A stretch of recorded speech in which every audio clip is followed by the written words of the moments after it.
Okay, we are back for round two. Everyone has had a little bit of a stretch. Congressman, we appreciate the endurance here. And you're probably thinking it's nothing like what you are used to, but we appreciate the fact that you have been generous with your time and your questions here. So we will allow for members to ask another round of questions. We actually have another confirmation hearing that has just started up at 5 o'clock that I'm going to be heading off to when this one has concluded. So we're working full time here today. It may be more popular than mine. No, this has been very important.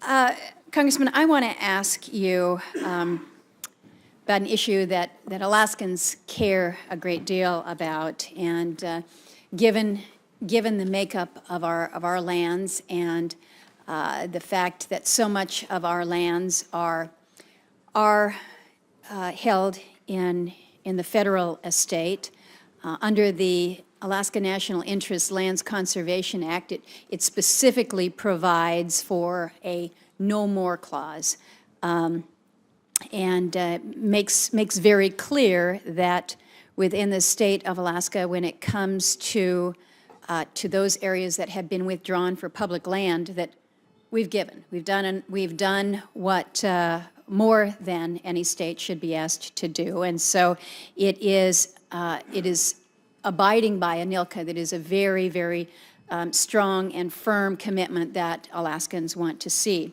You have stated very clearly on the record here, and I think the words that you used was, you said you are absolutely against transfer or sale of public lands. Now, we have had a conversation in my office, and you've met with the full delegation and had discussion about where you're coming from on this issue and understanding the Alaska lens on this. As you know, and as I made clear in my opening statement, there were promises made to the state of Alaska at statehood, promises that are inherent in ANILCA, in the Alaska Native Claims Settlement Act, promises made to our natives and Native people, promises made to the Native veterans who were serving in Vietnam who were not able to receive their Native allotments. These are commitments that have been made to the state that have not yet been fulfilled.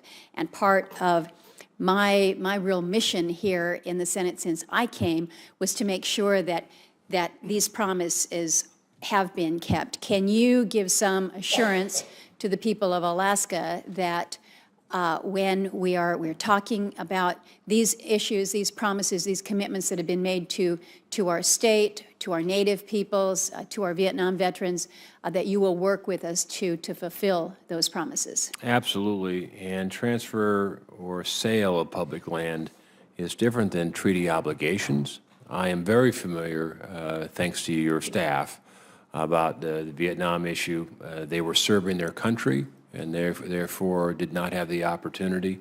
And that's a treaty obligation and a commitment and a promise. So I will work with you, and I look forward to working with you on this particular issue.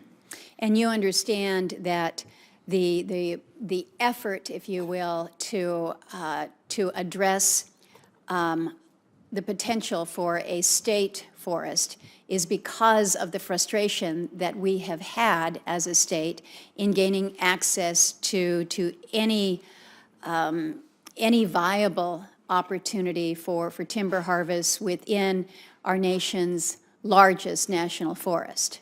And that's been the frustration a lot, is that the people are so frustrated, they just lost hope that the federal entity, whether it's BLM or another entity, Forest Service, is capable of managing the land, or even capable of properly managing the land to remove even the dead and dying timber.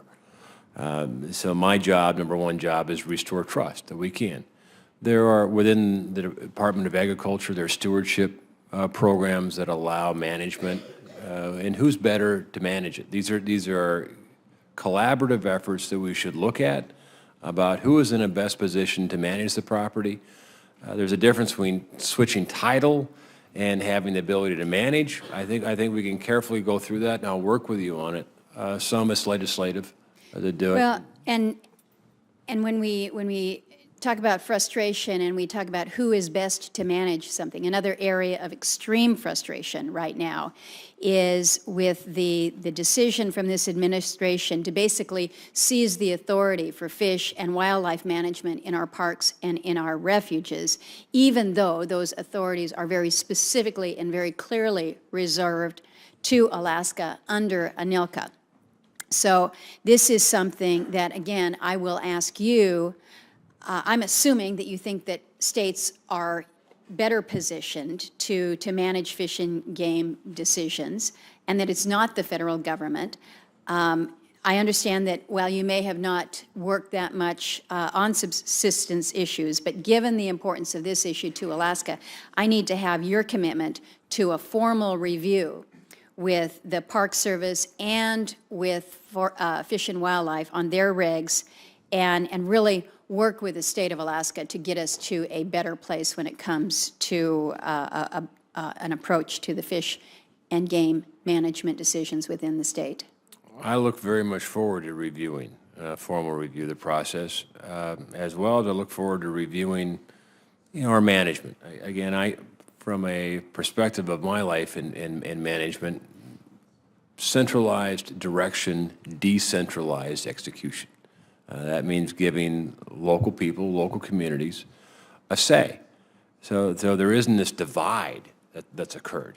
As you know, we've talked about different parts of Alaska, especially in the lower part, where the opportunity to harvest timber in a reasonable, sustainable, traditional method has been taken off the table. That's hurting real communities. In some areas in Washington, the catastrophic fires. Why do we have fires at the extent and magnitude that we do each year?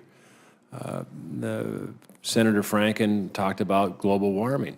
The statistics I have from a single summer of forest fires in Rosebud County, which very few people know where Rosebud County is other than Senator Daines, emitted more particulate in the air during that season than running 3,000 years of coal strip.